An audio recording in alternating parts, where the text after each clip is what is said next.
Derick Giwner along with Matt Rose here for another edition, the Hamiltonian edition of Harness Spotlight. Matt's going to try to run his string of 15 consecutive Hamiltonians spent at home. And I'm going to be live at the track, and we're going to look at the Pick 5. It's a $50,000 guaranteed wager.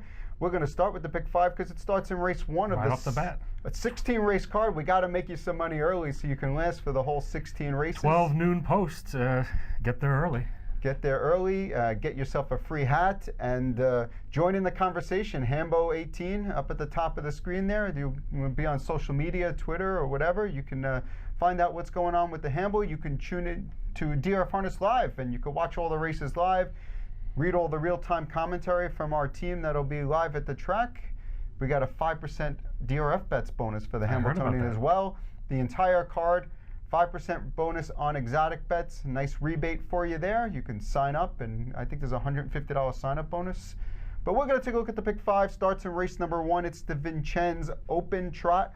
$30,000 is on the line, and Matt's going to tell you who he loves in that race. I don't love anybody in this race. I did go 3 deep. I used 2 logical horses. The 3 Muscle Diamond, Andy McCarthy's choice over Pinkman, Jimmy Tactor trainee.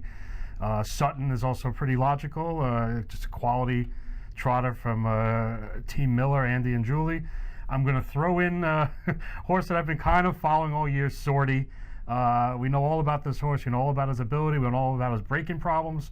I mentioned maybe a few months back he's going to pop at a big price one day, and you know what? Why not on Hambo Day? It's not impossible if he minds his manners and has some sort of a trip.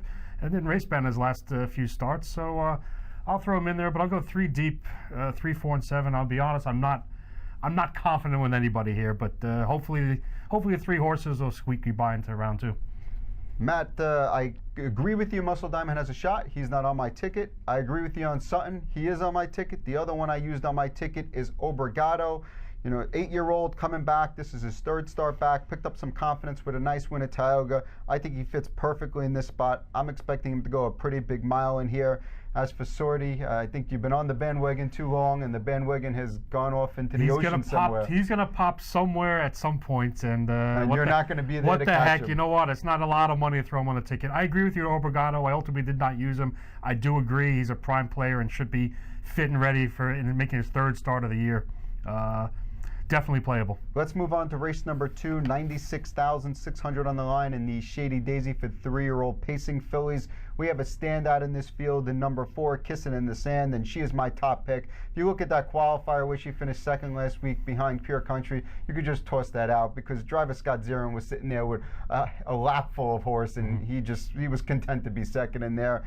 She's been the best all year. Could You Are My Candy Girl number 2 win the race and beat her? Yeah, I guess it's possible. But for me, I went with the single. I went with Kissing in the Sand as my top pick, and I'm sure Matt feels differently. I actually went too deep here. I threw You Are My Candy Girl on the ticket. I know in theory it doubles the price of the Pick 5 ticket. But I figure I have a key later on, I believe in race 4. So what the heck? I know You Are My Candy Girl. I got to save my money. 16 races on the card. I can't be using 2 favorites. Oh, I know. Don't worry. When You Are My Candy Girl wins, they pay out 4 out of 5 on the Pick 5, don't they?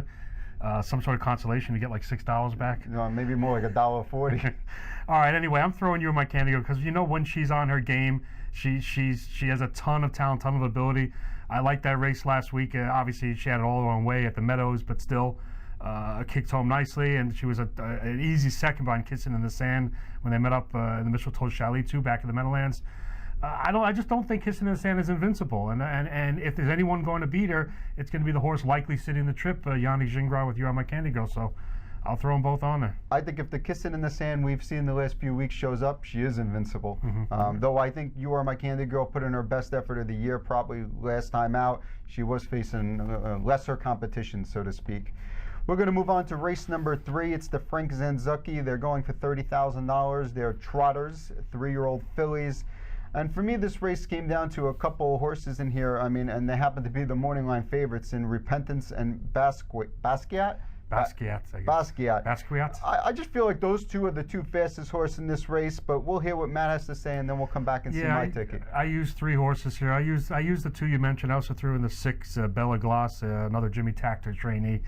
Again, in a race where I don't have a strong opinion here, I went with the logical horses here. You got to like Repentance, Timmy Tetrick driving for Linda Toscano. Off some decent efforts in the New York Sire Stakes. Again, there's nothing to get crazy, nothing to get thrilled about here, but she's a steady performer with a good inside draw, with obviously a good driver. And I'm throwing in the 2 Jimmy Takter trainees, Basquiat with Johnny Takter in to drive a few horses on Hambo Day, and Bella Gloss, Jimmy Takter. Either one can step up and win here in a race where, like I said, I'm just not thrilled with anybody else. It's a pretty bulky field with a second-tier starter also. But from 2 mid-pack posts, 2 Jimmy Takter trainees, I'm confident one of them will be there and hit the ticket. Well, I'm in agreement with you. I didn't use the extra Takter horse, but I went with Repentance, who I think is going to be the favorite in here and is probably the horse to beat, looking at recent form and what she's been facing. I also threw in Basquiat. I think one of the angles I like here is that we're going from Brian Sears to Johnny Takter, and I think some people are going to look at that and say, oh, this is a negative, and it really isn't. Mm-hmm. I mean, it's a lateral move at worst, and this is a horse who raced okay in the Tompkins from post 10 last time, kept up nicely in the Del Miller versus Phaetosive. She's a decent horse who had a good year last year and could certainly turn it around. We're going to move on to race number 4, Peter Hart Memorial Final, 2-year-old Colts and Geldings, 422,000 and some change on the line. Matt's our 2-year-old expert, and he's going to chime in. Oh yeah, I just love the 2-year-olds. I had to go with Green Shoe here. She's with no doubt that he's the most talented trotter in this race. Only saying that only after 2 lifetime starts, but. Listen, it's 2 parimutuel races. Not only did he overcome breaks, not only did he break before the start, and was bumpy in a couple of those qualifiers before the start, but he ends up winning those races easily. So even overcoming early breaks still ends up with a wrapped up wins. As long as he minds his manners and is anywhere near the gate and away cleanly, I don't see any way that he loses. I completely agree with you that Green Shoe seems to be the most talented horse in this race, but I also feel like there's a 50-50 shot he breaks before the start. It's Hambo Day, different kind of atmosphere. It's daylight versus night racing. There's a big crowd there, screaming and yelling or doing whatever they're going to do, and maybe that causes them to act up. I just couldn't get myself to key in on Green Shoe, even though I think he's the best horse. My top pick in the field is number 6, Don't Let Him. I feel like Yannick kind of took it easy last week, went from off the pace. I think you're going to see this horse more forwardly placed, especially with Green Shoe somewhat erratic behind the gate.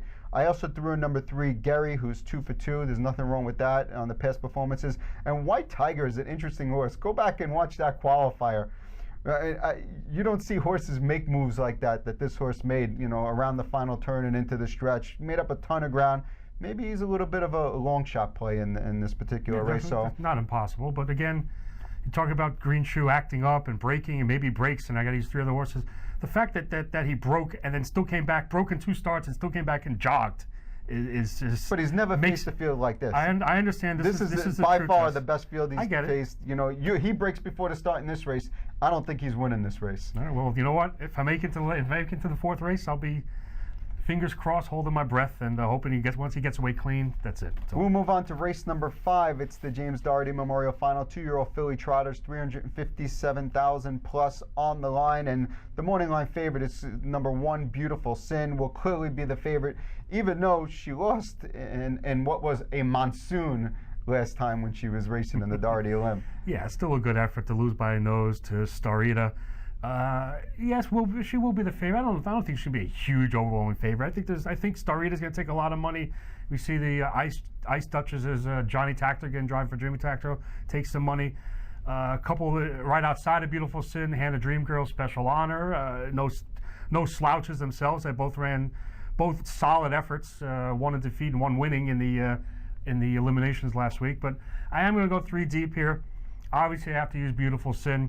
I'm going to throw in the Ice Duchess, Mr. Nose. Yannick's going with the other Takter trainee. You get Johnny Takter. And Starita, it's 3rd time with the trotting hobbles. I've always kind of liked that angle when the horse acts up and they either put hobbles on or take hobbles off. Anyway, the horse stayed flat, much improved. Solid trip-sitting winner, Dave Miller, right back in the sulky this week. Anywhere near that 9-2 morning line, I got to throw her on there.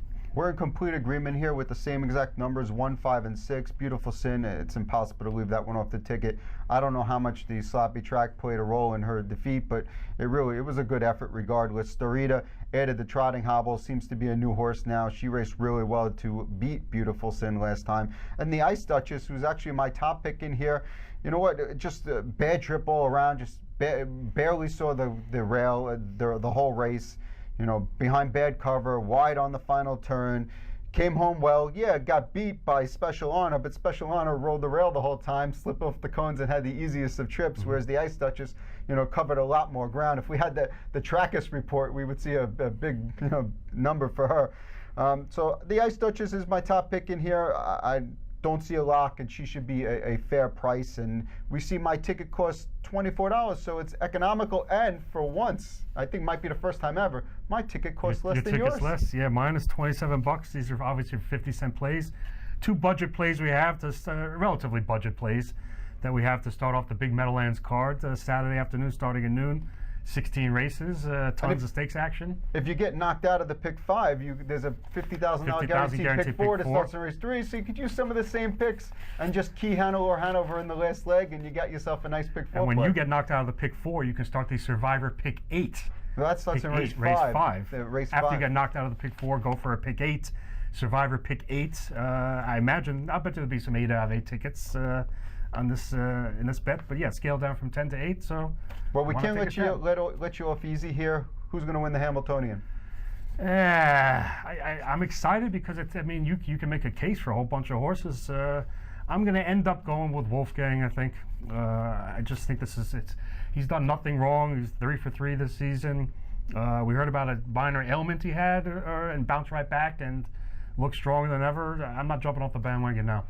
Well, you can watch the Hamiltonian live on DRF Harness Live, and we'll have real-time commentary the whole time. We could see if Wolfgang proves Matt right and wins the race. Don't forget to take advantage of the 5% rebate on exotic wagers for the entire Hamiltonian Day card on DRF bets. Pick up some free harness IPPs. Check it all out at drf.com/harness. It's going to be a great afternoon of racing. Noon's the post time at the Meadowlands. Good luck.